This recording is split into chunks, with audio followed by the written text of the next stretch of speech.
আপনারা দেখছেন tribe TV Bangla এবং ট্রাইব টিভি বাংলা শ্যামা সম্মান 2024।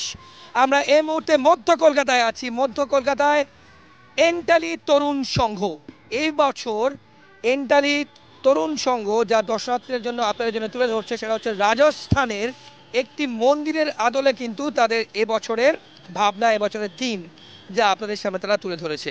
আর ইতিমধ্যে দেখতে পাচ্ছেন চারিদিকে, অর্থাৎ এই মণ্ডপে প্রবেশ করার শুরু থেকে শেষ পর্যন্ত সবটাই কিন্তু রাজস্থানী কালচার, রাজস্থানী ঘরানা এবং রাজস্থানী স্কাল্পচার করা কিন্তু এই টোটাল এই পুরো সম্পূর্ণ মণ্ডপটি জুড়ে কিন্তু আমরা আপনাদের সামনে তুলে ধরছি। এখানে যারা কর্মকর্তা আছেন তাদের সঙ্গে একটু কথা বলবো থিম নিয়ে। রাজস্থানের মন্দির আপনারা তুলে ধরেছেন দর্শনার্থীদের সামনে, একটু একটু যদি ডিটেলে বলেন। রাজস্থানের মন্দিরটা এই যে এই থিমটা আমরা করার উদ্দেশ্য হচ্ছে, আমরা যখন একসঙ্গে সবাই মিলে বসেছিলাম তখন দেশের এই পরিস্থিতিতে আমরা তখন সে পুরনো দিনের কথা মনে পড়তো, যখন রাজারা দেশ শাসন করতো। তারপরে তারপরে তো মন্ত্রীরা মশাইরা দেশ শাসন করতো, কিন্তু এখন যে পর্যায়ে এসে আমাদের পুজোটা এসে পুজো না দেশটা এসে দাঁড়িয়েছে, সেখানে মহামারী এবং সমস্ত কিছু জন্য আমরা একমাত্র দেখলাম মা দুর্গা, মা কালী, এই ঠাকুর ছাড়া আমাদের কোনো গতি নেই। তাই আমাদের তখন মনে করলো রাজস্থানে যখন রাজারা যখন যখন থিম নিয়ে ঘোড়া বা যুদ্ধের জন্য যখন যেত, দেশ লড়াই করতে বেরো, তখন শান্তির জন্য তখন আমরা দেখলাম একমাত্র মায়ের ওই সিংহাসনে, সেই রাজার সিংহাসনে একমাত্র মায়েরই একমাত্র রূপ পায়, আর কারুর রূপ পায় না। একমাত্র মাকে যদি আমরা আনতে পারি ওই জায়গাটায়, তাহলে কী হবে, দেশটা শান্তি হবে, সবাই ভালো থাকবে।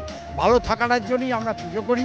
এটা সাবিকিয়ানার পুজোর যারা এই পুজোটা ধরেছিলেন প্রথমে, যারা আমাদের হাতে দিয়েছিল, আমিও দীর্ঘ 50 বছর এই ক্লাবের সেক্রেটারি, দীর্ঘ 50 বছরের অভিজ্ঞতা আমি দেখেছি এই সাবেকিয়ানার পুজো। যারা 1947 সালে যখন আমাদের দেশ স্বাধীন হয়, তারা তখন কী করেছিল, যে নিজেরা একটা রোয়াক ছিল, রোয়াকের মধ্যে বসে রোয়াক আড্ডা বলতো, সেই কালচারটা উঠে গেছে।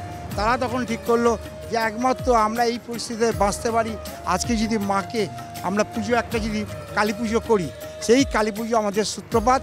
সেই সূত্রপাতটাকে আজও সেই একই মহিমা, সেই মা কালীকে আমরা ধরে রেখেছি, যাতে এই পুজোটা সবার কাছে, মায়ের কাছে প্রার্থনা করি যে মা সবাইকে সুস্থ এবং শান্তি রাখে। এই হচ্ছে আমাদের থিম।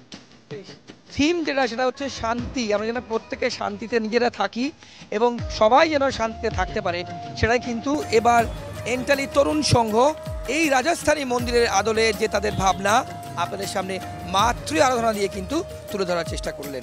এবং সেই জন্যই ট্রাইব টিভি বাংলা শ্যামা সম্মান 2024 আমি আমার সহকর্মী দেবযানী সরকারকে রিকোয়েস্ট করব ট্রফি তুলে দেওয়ার জন্য উদ্যোক্তাদের হাতে।